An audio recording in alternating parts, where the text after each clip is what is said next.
vamos a tener este privilegio de poder escuchar directamente a uno de nuestros profesores que en su trayectoria como pastor y profesor en el seminario, pues lo tenemos los gratos recuerdos. Dios le bendiga, bienvenidos a esta conferencia, a todos los que están ya en sintonía, en línea, y doctor Francisco Cabanillas, qué gusto tenerle. Estoy contento realmente de estar con ustedes. Quizá no voy a llenar todas las expectativas que ustedes tengan, pero no solamente yo voy a estar hablando, seguramente ustedes también, no solo haciéndome preguntas, quizá aportando algo también de sus lecturas, de sus estudios que han tenido, etc. Personalmente, debo confesar que no he preparado un tema así debidamente ordenado, quizás no debo decir esto, ordenado para compartir, sino algo así un tanto informal, dando lugar también como para el diálogo. El tema que han mencionado acerca de la segunda venida de Cristo y luego sobre el rapto y la otra palabra que usa Pablo, que es el arrebatamiento. Si son iguales, no son iguales, y qué implica que lo sean o no lo sean. Bueno, algunas de esas cositas ya ustedes me indicaron que han escuchado algo sobre eso. De tal manera que estaremos viendo un poco sobre ello también. El tema es bastante inquietante en realidad. Sobre la segunda venida de Cristo hay bastante material en la Biblia, por supuesto, pero también hay interpretaciones en cuanto al tiempo de su venida, en cuanto al orden de los eventos, qué es primero, qué sigue después, etc. Y algunos tienen una lista, pues, de que el orden será este, el orden será este otro, el orden será aquel, etc. ¿No? Hay diferentes puntos de vista así. Un teólogo, en su teología sistemática, considera esto como no dentro del cuerpo de su teología, sino en un apéndice aparte. Dice, por las diferencias que hay de pensamiento sobre esto, lo voy a poner en un apéndice.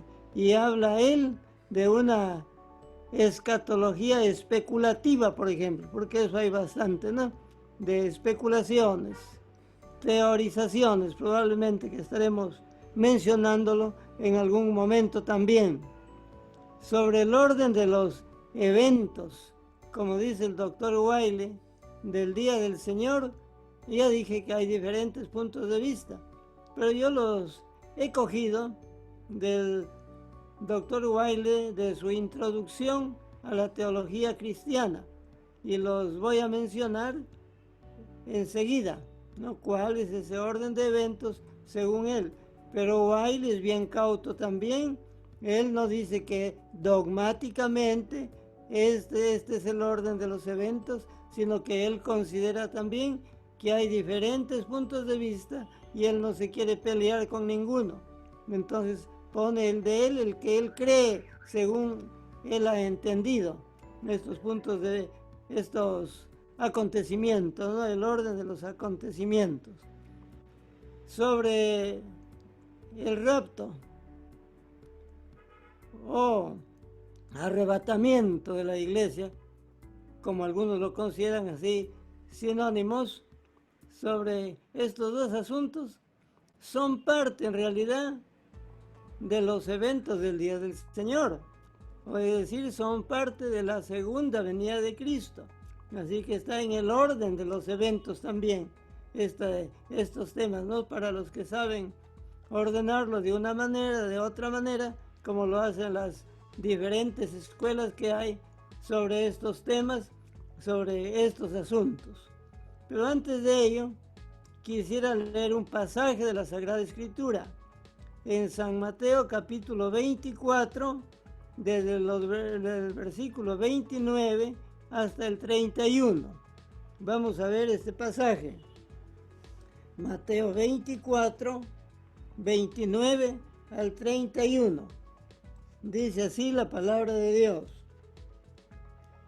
E inmediatamente después de la tribulación de aquellos días, el sol se oscurecerá y la luna no dará su resplandor y las estrellas caerán del cielo y las potencias de los cielos serán conmovidas.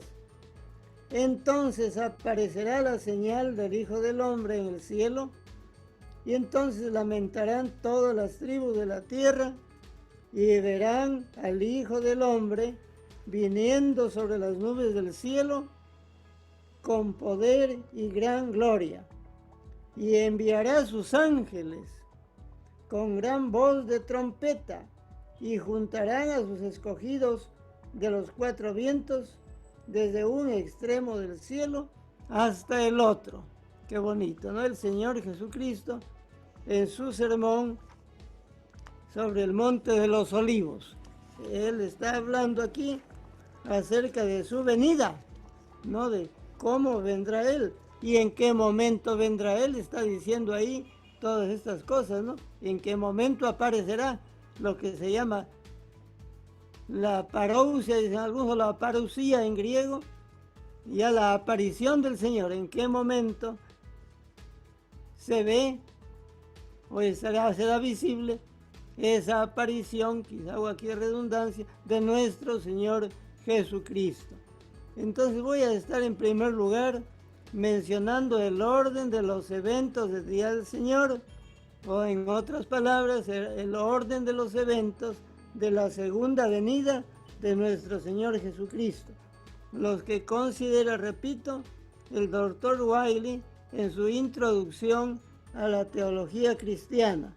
No voy a demorar yo en explicación de los pasajes, más bien daré algunas palabras sugestivas para que ustedes puedan participar en su momento. Dice él como introducción, más o menos así, que no se podrá saber totalmente hasta que la profecía se convierta en historia, el orden de esos eventos, porque si no estaríamos también especulando, ¿no? Como dice el doctor Dunning, una teología es una escatología especulativa. Entonces, dentro de lo posible, no queremos especular, teorizar o simplemente hipotetizar, inventando la palabra de hipótesis, ¿no? Hacer hipótesis así sin el debido fundamento. Entonces, de esta forma voy a mencionar esto. Y dice Wiley que hay que tener en cuenta la ley de la reserva profética. Las profecías tienen sus leyes, ¿no? Al menos esta dice la ley de la reserva profética, porque habrá cosas que sucederán en relación a la profecía que no se han previsto, que no se han pensado, pero que en su momento van a aparecer como parte del cumplimiento de la profecía. Bueno, eso en relación también a lo que se llama la perspectiva profética, aunque por otro lado dice Wiley que en profecía no hay perspectiva en relación a otro asunto probablemente. Pues bien, aquí el orden de los eventos entonces de la segunda venida de nuestro Señor Jesucristo. En primer lugar, el arrebatamiento y la revelación. ¿Qué es eso del arrebatamiento y la revelación? Aquí el autor está usando la palabra misma que usa Pablo en su epístola de Primera Tesalonicenses, arrebatamiento. No usa rapto por si acaso, usa arrebatamiento. El arrebatamiento, como estamos viendo, y la revelación. Estos dos términos, arrebatamiento y revelación, son dos términos escriturales. Se está refiriendo a que el Señor en algún momento, en su segunda venida, arrebatará a su iglesia, la llevará, se irá a su encuentro a la iglesia cuando el Señor resucite a los muertos que hayan sido pues cristianos, ¿no? Durante su vida, y a aquellos que en ese momento hayan estado viviendo serán arrebatados, como dice la misma palabra de Dios. En algún momento vamos a repetir estas palabras probablemente. Entonces, el arrebatamiento, según algunos puntos de vista, inmediatamente se da la revelación también. Viene el Señor dándose a conocer, es decir, todo ojo le verá, etcétera, ¿no? Viene, como dijeron los ángeles a los discípulos que contemplaban en la ascensión del Señor, así como le habéis visto ir al cielo, así vendrá también. Es decir, en forma corporal, en forma visible, quiere decir. Bien, entonces esa es la revelación, cuando Él se da a conocer. Algunos, repito, hablan de las dos cosas a la vez. Viene el Señor y a la vez le están viendo también. Pero hay otros puntos de vista, como el premilenial dispensacional, que hace una diferencia. Viene el Señor, rapta a su iglesia, como usan ellos esa palabra, el rapto, lleva a su iglesia, arrebata a su iglesia, luego siguen 3 años y medio o 7 años de la tribulación, porque también hay ideas ahí, ¿no? De la tribulación, o 7 años, dicen algunos, de la tribulación. Después de la tribulación, entonces ya viene el Señor y se revela para que todo ojo le vea. Mientras la tribulación, la iglesia con el Señor estaría en lugares celestiales celebrando las bodas del Cordero. Bueno, según esa definición, por eso dije, el tema es escritural, pero depende de dónde se lo pone, de acuerdo a las corrientes sobre este tema. Unos dicen una cosa, otros dicen otra cosa. Entonces hemos mencionado que la primera señal o la primera cosa en este orden de eventos, el primer evento, arrebatamiento y revelación. En segundo lugar tenemos la destrucción de los malos. Esto se estaría refiriendo a la batalla del Armagedón, cuando Cristo destruye a los malos, ¿no? Destruye a los malos y luego estaría instaurando el milenio, la destrucción de los malos. Luego dice la caída del anticristo, con la destrucción de los malos, la caída del anticristo. Apocalipsis 19 está por ahí descrito, esta caída del anticristo, y luego 20 de Apocalipsis, que nos habla de la ligadura de Satanás. Por lo tanto, entonces tenemos aquí la caída del anticristo y la ligadura de Satanás como otro evento. La caída del anticristo, ligadura de Satanás. Si entendemos un poquito de esto, el anticristo es como la bestia que se menciona en Apocalipsis. Viene su momento en que con los juicios de Dios, trompetas, luego las copas, etc., se descubre quién estaba detrás de todas estas persecuciones, etcétera, que iban sucediendo. Los juicios de Dios poco a poco se iban manifestando contra el gobierno del anticristo. Y se descubre que detrás de eso estaba... ¿Ya que mami te ayudó? El mismo anticristo. Y finalmente en el capítulo 20 se descubre que detrás de todas estas cosas está Satanás. Entonces es apresado, es encadenado, como dice en Apocalipsis 20, como estoy diciendo. En cuarto lugar tenemos la caída del anticristo, que ya mencioné, la liberación de Satanás, el establecimiento del reino. ¿De cuál reino? Los premilenialistas dispensacionales especialmente creen en la restauración del reino judío, que Dios prometió a los judíos, a los israelitas, un reino que duraría siempre, o al menos un reino que se va a hacer visible en la tierra. Entonces, el establecimiento de ese reino, que también se le llama el reino milenial. Entonces el Señor va a establecer ese reino, el reino milenial. Sobre este reino milenial, el milenio, hay infinidad de puntos de vista también. No es este necesariamente parte del tema, pero lo mencionamos, ¿no? Así también quizá hasta puede ser motivo de un tema por separado acerca del milenio. Un misionero nazareno me dijo en el seminario de pasadita que gente que hay que esté creyendo en un milenio del reino de Cristo aquí en la tierra, moviendo la cabeza. Bueno, era misionero nazareno, su punto de vista era contrario a la idea del milenio, ¿no?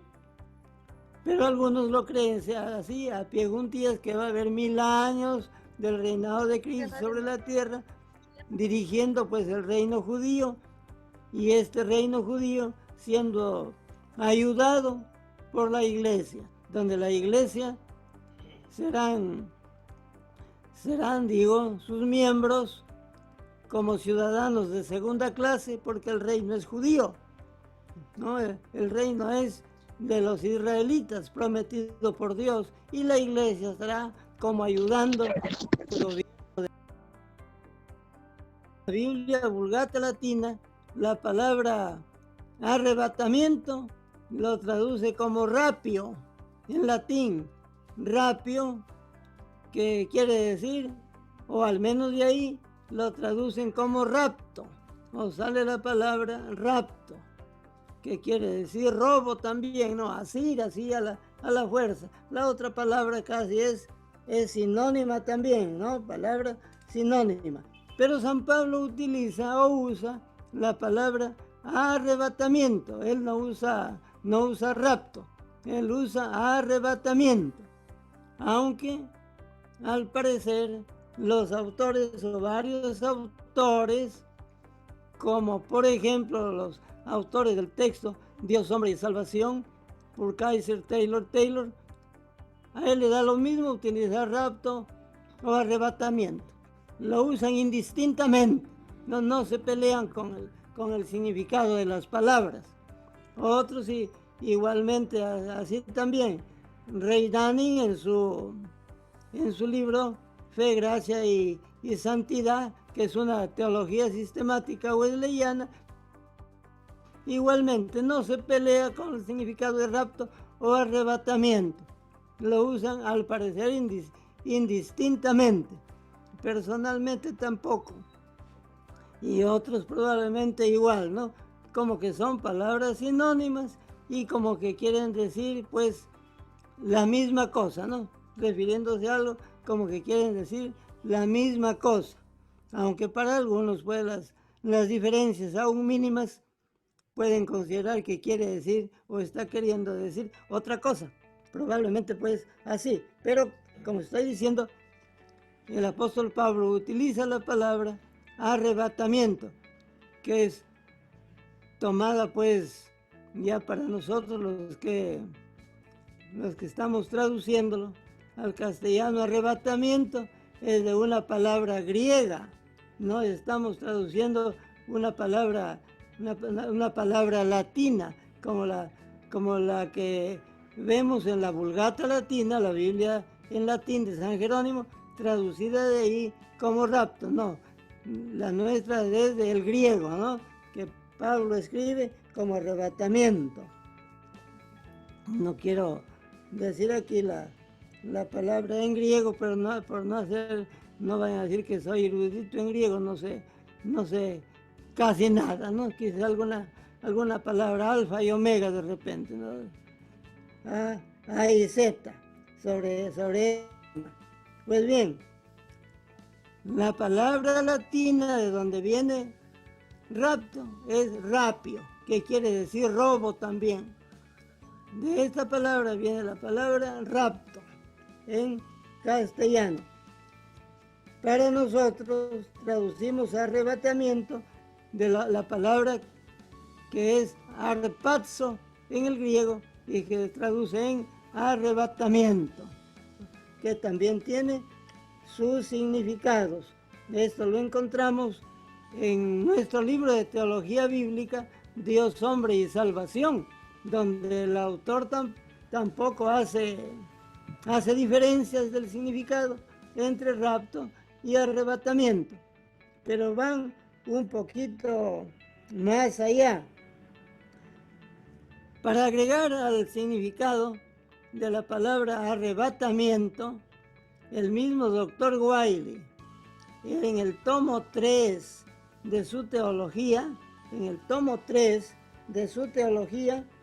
él da la misma palabra que mencioné, arpazo, como arrebatamiento, y se traduce esta palabra como arrebato, o yo arrebato, o arrebatamiento. Yo arrebato, yo saqueo, ¿no? De saquear, es la palabra así. Y un autor, el comentarista del comentario Moody, cuando dice en relación a la frase seremos arrebatados, él agrega como parafraseando esta frase, dice, de repente y por la fuerza. Seremos arrebatados de repente y por la fuerza, al momento, ¿no? Al momento, y como quien queriendo, no, vámonos. Yo estaba pensando en esto, ¿qué quiere decir? Que algunos no habrían querido ser arrebatados quizá y con la fuerza tenían que irse, porque el Señor Jesús no creo que tenía que ir pues tumba por tumba despertando para resucitarlos, ¿no? Ya es hora, levántate, así. No creo que sea así, sino el poder del Señor en su advenimiento es tan grande, o sería tan grande, que basta con ese poder de atracción, diríamos, inmediatamente ya como quien dice, levántate, es hora, y todo el mundo se levanta. Por eso el apóstol San Pablo en otro lugar dice, en un abrir y cerrar de ojos, ¿no? 1 Corintios 15, 51 al 53 está estas palabras.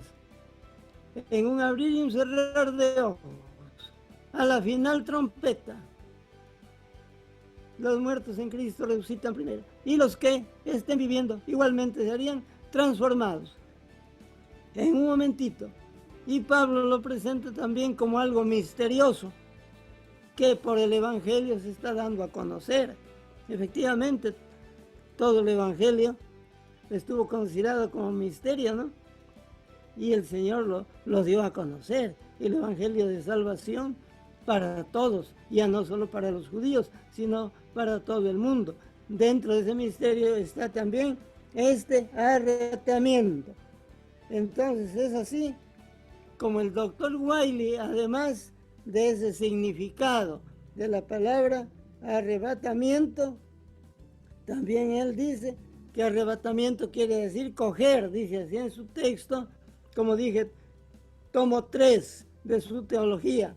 Dice así, tomar por la fuerza y huir, como algo que toma por la fuerza e inmediatamente se va a escabullirse, dice, ¿no? Tomar por la fuerza y escabullirse inmediatamente. Ese sería alguno de los significados de arrebatamiento. Pero el texto dice un poquito más, juntamente con ellos en las nubes, para recibir al Señor en el aire. ¿Para qué fueron arrebatados? ¿Para qué fueron así atraídos? Con el poder del Señor. El Señor todavía no ha bajado a la tierra, pero desde arriba por donde esté, Él los ha atraído. Han ido al encuentro del Señor, ¿no? Para recibir, dice, para recibir. Esto nos hace acordar también a como cuando Pablo fue a Roma y antes de llegar a la ciudad, la iglesia de Roma, a recibir a Pablo, le recibieron y con él entraron a la ciudad. Ese mismo sentido es aquí. Van a recibir al Señor y descienden con él a la tierra. No se van a celebrar las bodas, sino descienden con el Señor a la tierra. Es para el punto de vista de que en el rapto de la iglesia, a la vez se da la revelación. El Señor se da a conocer, quiere decir, para que todos le vean. Se va a recibir al Señor y vienen con él la idea. Han ido a acompañarle en su descenso a la tierra. Es la idea aquí, ¿no? Recibir al Señor da la idea de volver, que se van a recibirlo, pero que vuelven con él, con el Señor. Esa es la idea. Entonces decía que algunos autores no hacen diferencia entre rapto y arrebatamiento, pero hay otra idea por aquí. Una cosa es decir que se van a dar estas cosas, pero otra cosa es decir, como dicen algunos de otras escuelas, que el rapto es en secreto. El rapto es en secreto. Y que la revelación ya es pues públicamente, por decirlo así. Los autores que he mencionado aquí, como Dunning en su teología sistemática, Purkeister, Taylor y otros de ellos, dicen que una cosa es, como ya mencioné, el rapto o arrebatamiento, y otra cosa es decir que hay un rapto en secreto. Esta enseñanza de rapto en secreto para estos autores es una especulación, es una deducción, es decir, que se está tratando de teorizar en este sentido. Como que no existe pues esto, ¿no? De acuerdo a la Biblia, no hay base para decir que hay rapto en secreto, que el Señor viene una sola vez. Dije ya en antes que por qué hay este rapto en secreto, y que luego después de este rapto en secreto, ahí va a venir ya con sus santos para que todo ojo le vea, porque de acuerdo a su escuela quieren poner entre estos dos eventos la tribulación. La iglesia es raptada, se van a las bodas del Cordero, entonces se quedan los que no han sido raptados, se quedan a sufrir en la gran tribulación. 3 años y medio o 7 años. 3 años y medio es más la idea, me parece que prevalece. Se quedan en la gran tribulación. Luego de la tribulación, entonces ya viene la revelación. Para que quepa en ese esquema, tiene que haber esta separación, según los que critican la idea. Pues bien, entonces, este rapto en secreto, luego la tribulación y finalmente lo que llamamos la parusía o la aparición del Señor viniendo ya en las nubes del cielo. Inicialmente leí en San Mateo 24, 29 al 31. Según esta escritura, como escuchamos, el advenimiento del Señor es antes o después de la tribulación. Ahí dice el pasaje, y después de la tribulación de estos días aparecerá la señal del Hijo del Hombre viniendo con gran poder, con gran gloria, ¿no? Después de la tribulación. Entonces, ¿de dónde sale la idea que es antes de la tribulación y que la iglesia va a escapar de la tribulación? Según este otro punto de vista, entonces, la iglesia pasa la tribulación. Y la seguridad de su salvación, pues, no está en juego ahí. Si son hijos de Dios, en medio de la tribulación no van a ser vencedores, y entonces esto queda como parte del sufrimiento del discipulado, como parte del costo del discipulado. El discipulado tiene un costo, dar su vida por causa de Cristo. Entonces la iglesia se queda para la tribulación, que va a sufrir probablemente, o sufriría probablemente, pero eso es parte de su seguimiento al Señor, parte de su discipulado. Bien, esto es lo que yo he encontrado. Entonces, hasta aquí sería mi participación. Espero haber aclarado ya con la exposición algunos puntos de vista. Sin embargo, estoy a su disposición para sus preguntas, pero no olviden también, hagan sus aportaciones, hermanos, que yo también quiero aprender.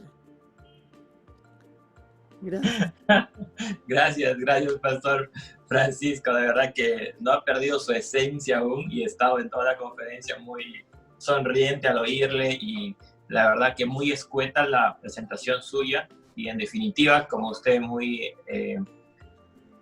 dice usted honestamente, yo lo veo muy quizás humildemente, modestamente diría yo, ¿no? Que no se ha preparado tan exclusivamente, pero es un gran aporte respecto a que como cristianos, de otra manera, y leía también en Familia sobre el Apocalipsis, en la que sí nos menciona que los santos van a estar clamando para que Dios vengue la sangre de ellos, y que venga pronto, y Dios les contestó y les dijo que aún todavía no era tiempo y que todavía tenían que seguir pasando, ¿no? Entonces, de pronto, y dije, wow, entonces la iglesia sí va a pasar por toda esta tribulación y las trompetas y todo esto y los jinetes, y Dios nos ayude a poder, como usted dice, a pagar ese costo del discipulado. No lo había visto desde ese punto de vista, como un costo del discipulado, pero creo que en definitiva, aún en esos tiempos vamos a ir aprendiendo. Ha quedado libre el Messenger para hacer preguntas. Igualmente allí, pastores, amigos, ¿no?, de Discipuladores 21 que nos hemos reunido en esta tarde, pueden usar el chat privado para hacer las preguntas que ustedes consideren conveniente, como también si hubiese alguna aportación de parte de ustedes. En primer lugar, quiero dejar de repente a algún pastor del Distrito Perú Nororiente, y después también jóvenes discipuladores. También veo acá otros pastores también que nos apoyan en Discipuladores 21, entre ellos pastores de Distrito Perú Norte y Perú Central también, como el pastor Carlos Bernales en Lima, Daisy, que está en Guadalupe, y otros pastores más que seguramente no los identifico, pero que estamos formando parte de esta conferencia. Muy bien, el pastor Henry Ávila pregunta, Pastor Francisco, el pastor Henry es pastor en Tarapoto. ¿Cómo explicaría el doctor Cabanías el texto de Lucas 21:36, donde Jesús manda que oremos para ser dignos de escapar de esas cosas?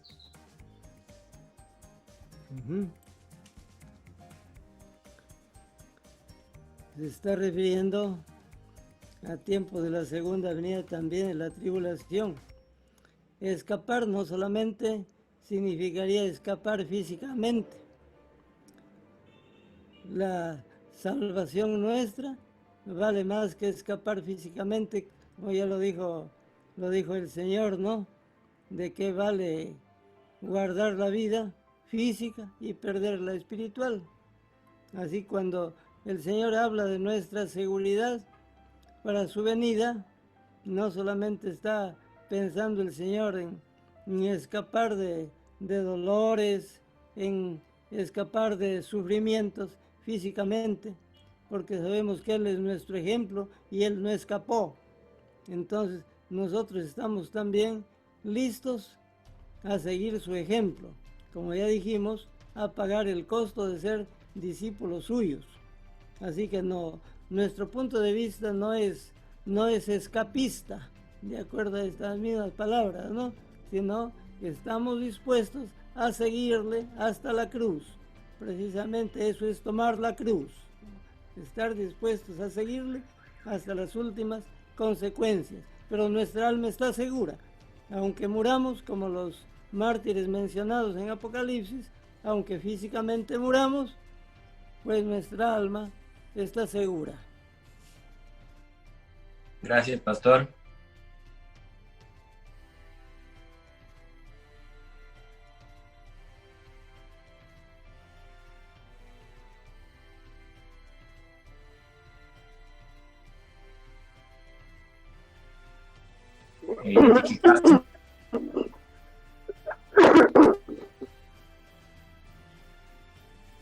Ya, el pastor Carlos Bernales de Lima pregunta, ¿cuál es la postura de la iglesia ante la tribulación?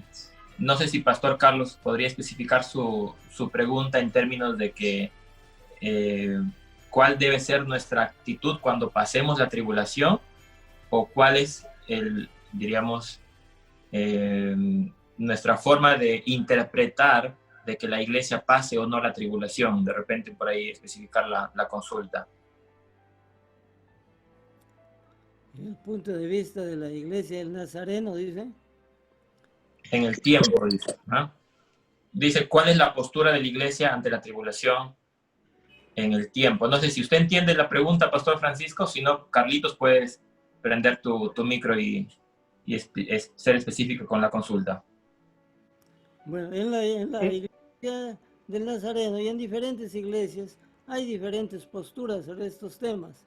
Por eso ya dijimos que esos temas se prestan a discusión, se prestan pues a diferentes formas de pensar. Por eso dice el autor de una teología, son temas especulativos, de manera que unos especulan de una forma, otros de otra forma. Pero el punto de vista que a mí me parece más sensato es que la iglesia ha de pasar la tribulación. No hay más escrituras, diríamos, más concisas que digan que la iglesia va a escapar de la tribulación. Muy bien, bien puntual la respuesta, Pastor Francisco, muchas gracias.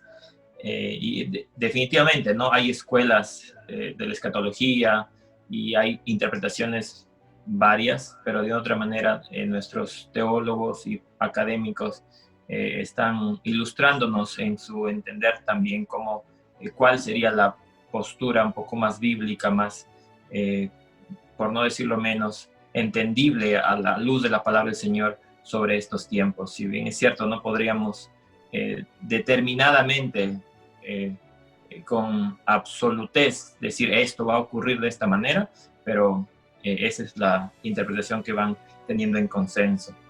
El pastor Edilberto pregunta, ¿qué es la gran tribulación y por qué Jesús dijo que no había ni habrá un evento semejante a este? Bueno, hay dos cosas para entender. Una, la gran tribulación que vendrá a causa de la persecución del anticristo, ¿no? Y que hará pues de las suyas, diríamos, encarcelando, matando, etcétera, a las personas que no estén de acuerdo con él, con ese anticristo. Es aquí donde la bestia, por decir que es figura del anticristo, hará de las suyas como gobernante absoluto en el mundo, diríamos, ¿no? Si queremos verlo desde ese punto de vista, como un gobernante mundial y que tiene en sus manos pues la potestad de vida o muerte sobre la gente. Es una forma de entenderlo. La otra cosa que hay que entender es que cuando viene este sufrimiento sobre la iglesia, Dios también va a comenzar con sus juicios sobre este reino del anticristo. Y ahí es donde tenemos en parte los sellos, los últimos especialmente, las trompetas y luego las copas, donde poco a poco los juicios de Dios sobre este gobierno del anticristo van agudizándose, hasta que finalmente se descubre a la bestia que es apresada, el anticristo, y finalmente a Satanás, capítulo 20 de Apocalipsis, que estaba detrás de todo este sufrimiento de la tribulación. Entonces hay que distinguir de estas dos cosas, ¿no? Dios cuida a sus hijos en la tribulación del anticristo y cuida a sus hijos también en la aflicción que vendrá por los juicios de Dios sobre la tierra durante ese gobierno del anticristo. Porque Dios no se queda con las manos cruzadas viendo al anticristo que haga lo que quiere. Dios va a intervenir, entonces ahí están sus juicios, hasta que finalmente llega pues al encarcelamiento o encadenamiento de Satanás y finalmente pues echado al lago de fuego, como dice, ¿no? Terminando así Apocalipsis 20. Muy bien, muchas gracias, pastor. El pastor Henry nuevamente hace una acotación, bueno, básicamente la consulta de ser puntuales, dice, ¿habrá o no habrá arrebatamiento? Si habrá o no habrá arrebatamiento. Bueno, hay que preguntarle al apóstol Pablo de qué dice. 4:17. Luego nosotros, los que vivimos, los que hayamos quedado, seremos arrebatados. Entonces sí hay, ¿no? Muy bien. La pastora Petronila saluda y agradece por esta conferencia. El pastor Virgilio menciona, en un momento, dijo el ponente, tomar por la fuerza y escabullirse. Se refería al tema de arrebatamiento y sería tan amable de explicar un poco más esto. Perdón, no, entendí lo último. Dice, en un momento dijo usted, y esto creo que se refiere al significado del arrebatamiento, porque ahí es cuando usted mencionó de que esto significaba tomar por la fuerza y escabullirse. Si sería tan amable de explicar un poquito más sobre esto. Bueno, las palabras tienen muchas acepciones. Entonces, de acuerdo al contexto de que se trata, hay que escoger, por decir, la acepción más apropiada. Si arrebatamiento quiere decir eso, quiere decir también llevar, ¿no?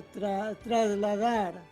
Otros le agregan otras palabras más, atraer a alguien, pues amistosamente vamos a decir, o llevar a alguien para un encuentro amistoso, es un encuentro de la iglesia con el Señor. Esa es la idea, me parece más atractiva, que el arrebatamiento es para ser llevados a encontrar al Señor, un encuentro glorioso con Él, ¿no? Un encuentro de amistad, que querríamos decir, un encuentro de íntima comunión con el Señor.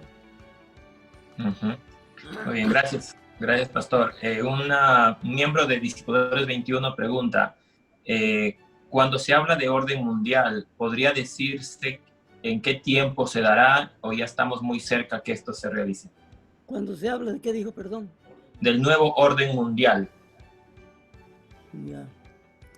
Bueno, algunos llevan el nuevo orden mundial hasta el milenio, cuando el Señor Jesucristo mismo gobernará todas las naciones con vara de hierro, dice, ¿no? Dice la palabra de Dios.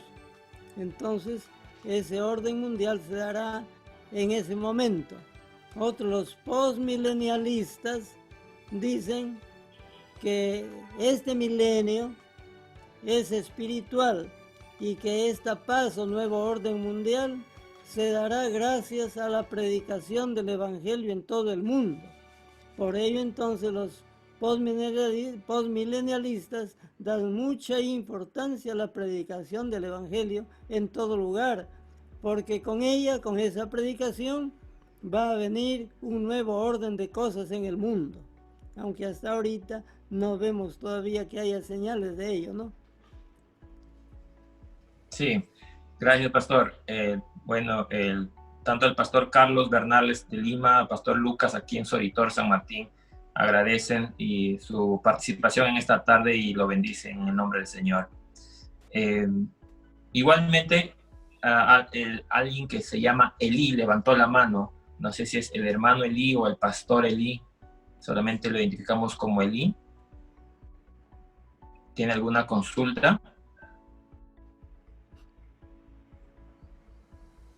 Si no, seguimos con las consultas por escrito. Ok, aquí tenemos otra Consulta Juan González, miembro de Discipulador, dice, ¿a qué se refiere o a quiénes hace referencia el Apocalipsis cuando menciona a los 144,000?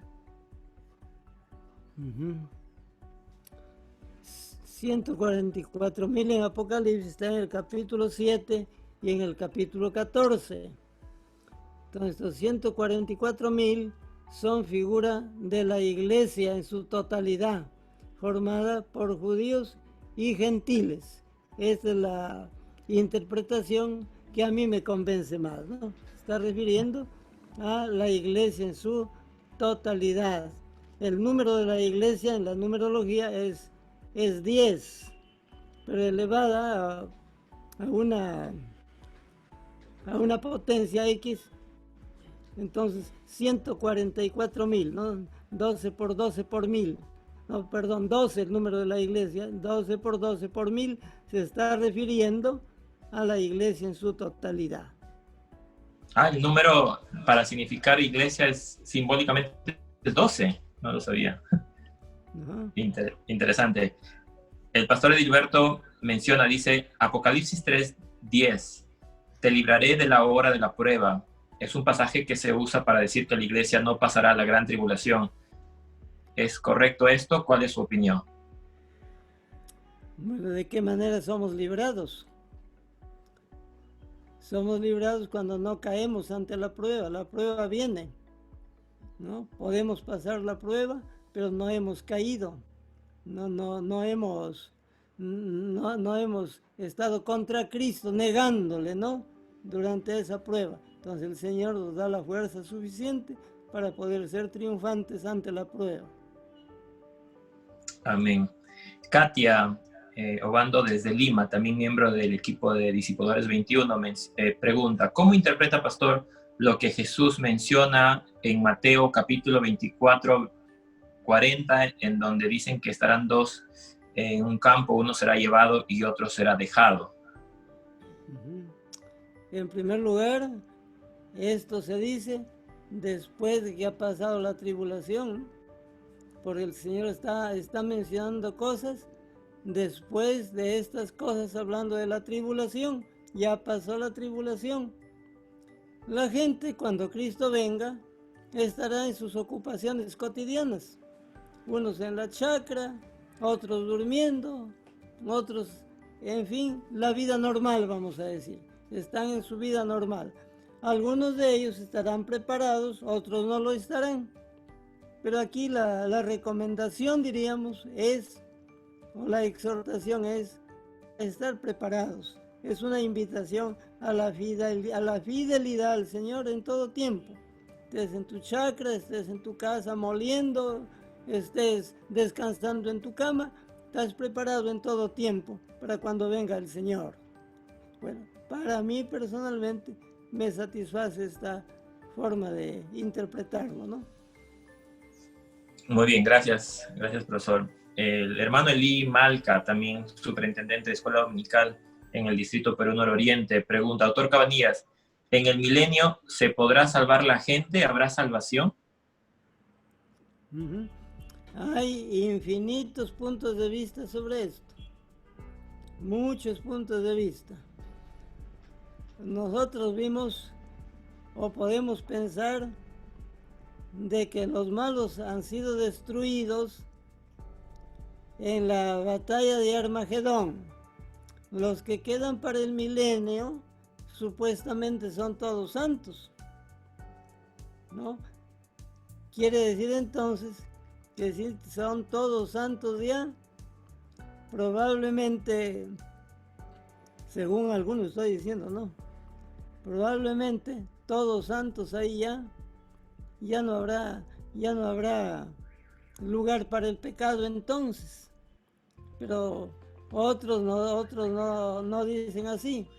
Para algunas escuelas la gente seguirá normalmente en sus trabajos, seguirá habiendo procreación, como dice la Biblia, los hasta de 100 años de edad se puede considerar a un niño todavía, porque habrá gran longevidad también, ¿no? Es decir, la gente durará quizá algunos hasta los 1000 años, que dice ahí. Son puntos de vista, ¿no? Algunos dan un poquito de gracia cuando dicen así. ¿Y de dónde salen los malos? Por ejemplo, dice que va a haber al final del milenio para que estén en contra de Cristo. Unos dicen que la tierra producirá gente, y esa gente que producirá va a ser como Adán y Eva, que tendrán que escoger entre lo bueno y lo malo. Hay ese punto de vista también. Otros dicen que serán los mencionados ahí de Gog y Magog, como enemigos del Señor, que han estado por algún lugar y que aparecerán en ese momento. Bueno, así, punto de vista, ¿no? Que se seguirán convirtiendo la gente, depende del punto de vista de los que creen sobre el milenio, ¿no? Por ejemplo, algunos dicen, el punto de vista adventista, por ejemplo, que la iglesia estará completa para los tiempos del milenio, entonces seguirán convirtiéndose. Es decir, para la iglesia incompleta. Otros dirán que la iglesia está completa ya, la iglesia ya se fue con el arrebatamiento, ya todos los que han quedado ya no son míos, ya no pueden convertirse más ya. Entonces, la iglesia está completa, ya no hay necesidad de más conversiones. Para la iglesia incompleta, siguen todavía convirtiéndose. Puntos de vista, hermanos, ¿no? Que hay sobre este asunto. Muy bien, gracias, profesor. Una pregunta dice aquí, ¿podemos considerar que la segunda venida de Cristo es aquella cuando venga a llevar su iglesia en el arrebatamiento o cuando Él venga en el milenio? El Señor es uno solo. Bueno, para los premilenialistas dispensacionales hay prácticamente dos venidas, una antes de la tribulación y otra después. Para otros, el advenimiento es uno solo, un solo acontecimiento, su segunda venida, donde se dan todas estas cosas mencionadas. Así que no hay más venidas. Una. Juan González, el discipulador 21, menciona Apocalipsis 12, 1 al 2, hace referencia a una mujer. ¿A quién hace referencia esto? ¿A la iglesia? ¿A María? ¿Al pueblo de Israel? ¿O cuál es la interpretación que consideraría usted en su interpretación, en su postura? No sé si está dentro del tema, pero el pensamiento más que está en boga o más aceptable, diríamos, se refiere al pueblo de Israel. El pueblo de Israel como del que nació nuestro Señor Jesucristo. Sí. Y en el Antiguo Testamento hay varios pasajes que se hacen mención de Israel como la esposa de Dios. Así que algunos lo han interpretado así. Se refiere al pueblo de Israel como del que vino nuestro Señor Jesucristo. Muchas gracias. Arleni, que es discipulador 21 también, miembro del equipo, menciona, doctor Cabanillas, la iglesia, permítame, la iglesia durante el arrebatamiento, ¿a qué lugar irá? ¿Al cielo específicamente o hay otro lugar antes que regresaran en este caso? Bueno, como yo no soy de esa corriente, sin embargo, en primer lugar, irán a lugares celestiales, las nubes más arriba, etcétera, a celebrar bodas del Cordero. De ahí la iglesia ayudará en el gobierno milenial. Es probable entonces que vengan al mundo en el gobierno milenial a ayudar a juzgar, como dice un pasaje de la Biblia también. Por lo que entonces en el milenio habrían dos tipos de ciudadanos o de personas, diríamos, personas que ya tienen sus cuerpos glorificados, resucitados, y otros que todavía están como nosotros viviendo humanamente durante el milenio. Bueno, son algunas de las contradicciones a veces que encontramos, ¿no? Muy bien, muchas gracias. El hermano Paul pregunta, Pastor Cabanillas, ¿puede explicar en qué tiempo ocurre esto? ¿Qué pasa cuando es liberado Satanás? Dice la cita de Apocalipsis 21 al 3, Luego vi a un ángel que bajaba del cielo con la llave del abismo sin fondo y una pesada cadena en la mano. Sujetó con fuerza al dragón, la serpiente antigua, quien es el diablo Satanás, y lo encadenó por 1000 años. El ángel lo lanzó al abismo sin fondo y lo encerró con llave para que Satanás no pudiera engañar más a las naciones hasta que se cumplieran los 1000 años. Pasado ese tiempo, debe ser soltado por un poco de tiempo. La consulta es, ¿en qué tiempo sería esto, no? ¿En qué tiempo? ¿Cuándo? Uh-huh. Bueno, ahí está diciéndolo, porque es desde el principio del milenio hasta el fin del milenio cuando es soltado. Al principio del milenio es atado, como para que no engañe más a la gente que están viviendo con mucha paz durante el milenio, y luego después es suelto, y al ser soltado en ese breve tiempo va a engañar a muchas gentes, las que han estado durante el milenio. Inclusive dicen algunos que probablemente no les ha gustado el gobierno de Cristo porque está gobernando muy duramente. Entonces, al no haberles gustado ese gobierno de Cristo por la dureza con vara de hierro, como dice en un pasaje, entonces cuando van a obtener un poco de libertad, vamos a decir, y escuchar la invitación de Satanás, ellos van a caer en esa tentación para rebelarse contra Cristo. Entonces es así como obraría Satanás para formar su ejército numeroso, ¿no? Como va a decir ahí, un numeroso ejército para pelear contra nuestro Señor Jesucristo. Muy bien, muchas gracias. Ya estamos llegando a la parte final de esta conferencia. Gracias, doctor Francisco Cabanillas. Hay una siguiente pregunta, si no dos más, para cerrar. ¿Cuál es la ira venidera de la cual Jesús nos librará según 1 Tesalonicenses 1:10?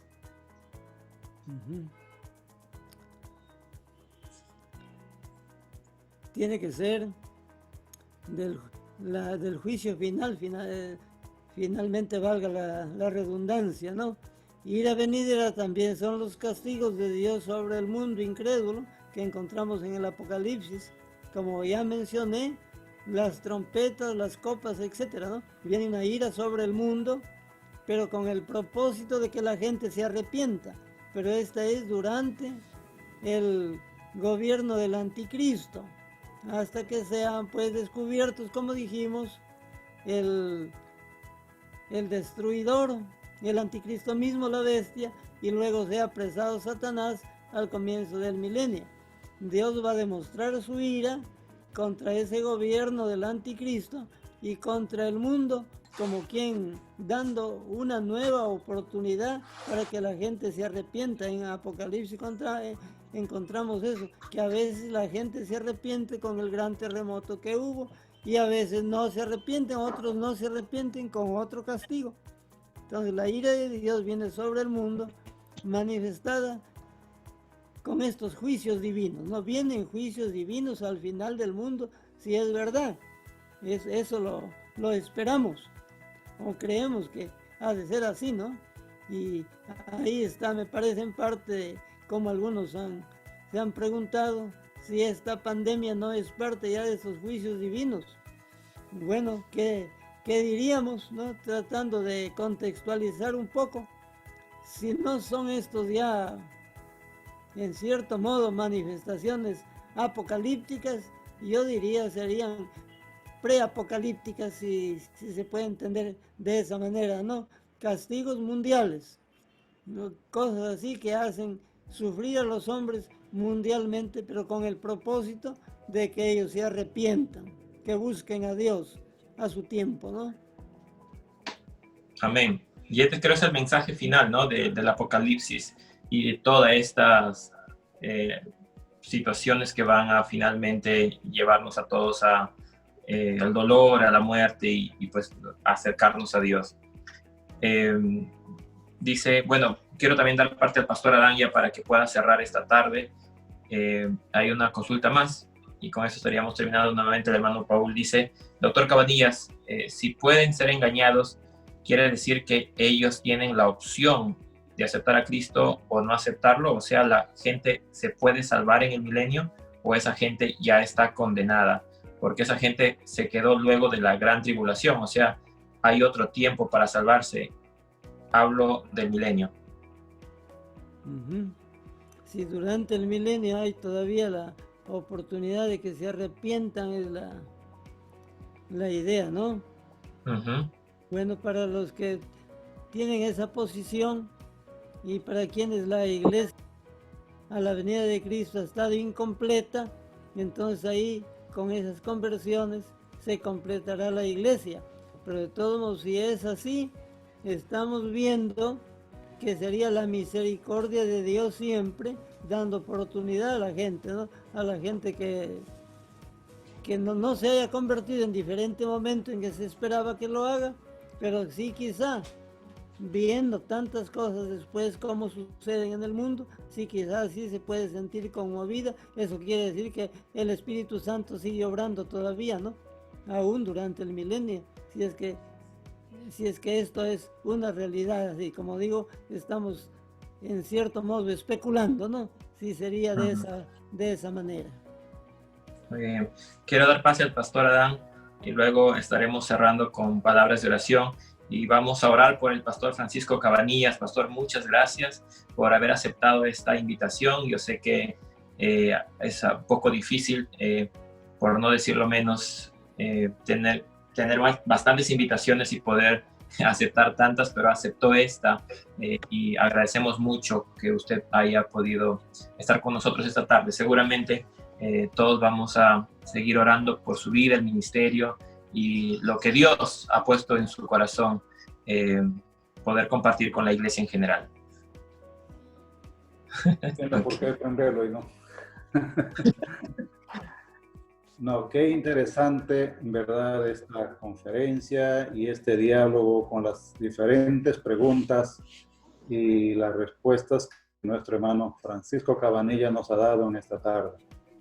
De verdad que ante tantas especulaciones que hay al futuro y mucho más en estos días por la situación que nos toca vivir, donde hay muchos que como ya lo afirman y como ley dicen, así va a ser, así, como que lo dan ya medido con metraje, ¿no?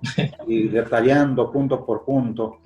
Y cuando miramos al futuro, pues que el Señor nos dé sabiduría para poder entenderlo todo esto, porque hay mucho que, como al inicio me llamó mucho la atención a la reflexión cuando dijo de la ley de las profecías, ¿no? Que tampoco toda la profecía está escrito. Hay cuantas cosas que no se han escrito y que quedan ahí, o quedaron ahí, ¿no? Y descubrirlo, todo eso, que el Señor nos dé sabiduría. ¿Verdad? Gracias, doctor Francisco Cabanillas, por aceptar estar con nosotros en esta tarde, en este diálogo con tantísimos pastores, líderes de iglesias, miembros que estamos interesados en conocer nuestro punto de vista y los diferentes que hay también para poder discernir, ¿no? Poder discernir y nosotros mirar un poco más de fondo como iglesia. Gracias a todos, Francisco Cabanillas, una vez más. Gracias, David, también por esta conexión que nos ha permitido tenerlo. Gracias al equipo Discipuladores 21, que están muy interesados. Es un equipo como de 15 jóvenes y algunos adultos, no solamente del Nororiente, sino que están en otros lugares y muy interesados en ayudarnos en todo la parte de iglesia, de conocer un poco más a fondo nuestra teología, nuestros conceptos, ir ampliando más y de esa manera prepararnos, porque el final de todo es estar preparados, ¿no? Estar preparados para ese día cuando el Señor venga, no de repente antes que venga, ¿no? Lo que siempre pienso personalmente, que el Señor me va a llamar y me va a pedir cuentas a mí antes de que su segunda venida venga todavía. Ya me queda poco, 63 años, que dure a los 120, me quedan ¿cuántos? Pocos ya, ¿no? Entonces, a veces pienso eso, digo, antes de la segunda venida, que así como la Biblia lo describe, que con las trompetas, que todo eso, el Señor me llame a su presencia, pero para eso tengo que estar preparado, tengo que estar con corazón limpio, con una vida llena del poder del Espíritu Santo, en paz con Dios y si mañana viene, que venga, pues, ¿no? Gracias a todos, Juanes y Camillas. Dios nos bendiga, y gracias, David, también por todo tu apoyo. Dios les bendiga. Retirado. Muchas gracias, hermanos. Dios les bendiga. Ha sido un honor para mí poder presentar al pastor Francisco y creo que ha sido de gran bendición. Hasta luego. Hasta una próxima oportunidad. Bye, bye.